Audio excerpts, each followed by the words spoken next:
उस दिन घर में अजीब सी हलचल थी।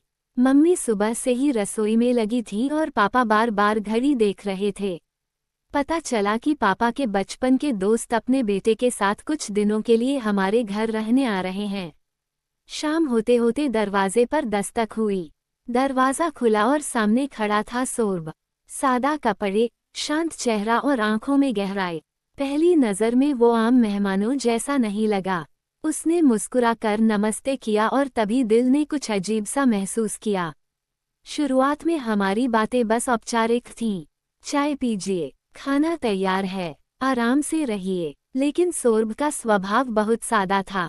वो किसी से ज्यादा बोलता नहीं था, मगर जब बोलता तो उसकी बातें सीधी दिल तक पहुंचती थीं। दिन बीतते गए। अब वो सिर्फ मेहमान नहीं रहा, वो घर की सुबह और शाम का हिस्सा बन गया। अब हम ज्यादा समय साथ बिताने लगे थे। कभी छत पर बैठकर तारों को देखते, कभी आंगन में चाय पीते हुए जिंदगी की बातें करते। सौरभ अपने सपनों के बारे में बताता, कैसे वो अपने परिवार के लिए कुछ बड़ा करना चाहता है, कैसे उसे सच्चे रिश्तों पर भरोसा है। मुझे उसकी सोच बहुत पसंद आने लगी थी। एक दिन हल्की बारिश हो रही थी। हम दोनों छत पर खड़े थे। हवा में मिट्टी की खुशबू थी और आसमान में बादल। सौरभ ने कहा, कुछ रिश्ते बिना नाम के ही बहुत गहरे हो जाते हैं। मैं चुप रही, लेकिन दिल जोर जोर से धड़कने लगा।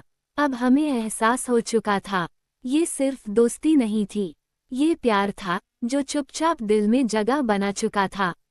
लेकिन हम दोनों जानते थे, ये प्यार आसान नहीं था। एक सुबह सौरभ ने बताया कि अब उसे वापस जाना होगा। उसकी बात सुनकर सब सामान्य लगे, पर मेरे अंदर कुछ टूट सा गया।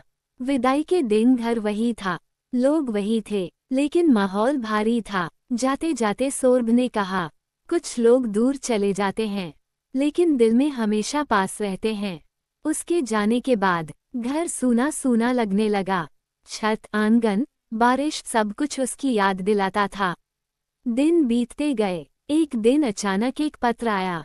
लिखा था, अगर तुम इंतजार कर सको तो मैं वापस आऊंगा। इस बार मेहमान नहीं, हमेशा के लिए। मेरी आंखों में आंसू थे, लेकिन चेहरे पर मुस्कान, क्योंकि सच्चा प्यार मेहमान बनकर आता है और दिल में घर बना लेता है।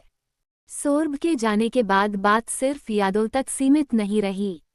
धीरे धीरे चिट्ठियों और फोन कॉल्स का सिलसिला शुरू हुआ। हर रात उसकी आवाज़ सुनकर लगता, वो मेरे साथ है, जैसे वो अब भी इसी घर में कहीं मौजूद है।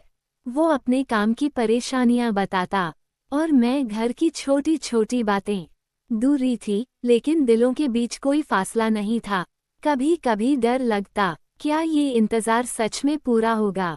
लेकिन हर बार सौरभ का एक वाक्य हिम्मत दे जाता, प्यार सच्चा हो तो रास्ते खुद बन जाते हैं। एक दिन अचानक वही दरवाजे पर दस्तक। मैंने दरवाज़ा खोला। सामने सौरभ खड़ा था, पहले से ज्यादा आत्मविश्वास और वही पुरानी मुस्कान। इस बार वो मेहमान नहीं था, वो अपने माता पिता के साथ आया था, रिश्ता लेकर। माँ की आंखों में खुशी थी, पापा के चेहरे पर सुकून। जिस प्यार की शुरुआत एक अनजाने मेहमान से हुई थी, आज वही प्यार एक नए रिश्ते, एक नए जीवन की शुरुआत बन गया। कभी कभी किस्मत मेहमान बनकर आती है और जिंदगी भर का साथ दे जाती है। दिल, जब पहली बार उसने मेहमान बनकर आया था, वो रात मुझे बहुत याद आती है, जब हमने वो पहली रात छत वाले रूम में एक साथ बिताई थी। और दोस्तों, आपको मेरी कहानी पसंद आई हो तो चैनल को सब्सक्राइब करना ना भूले।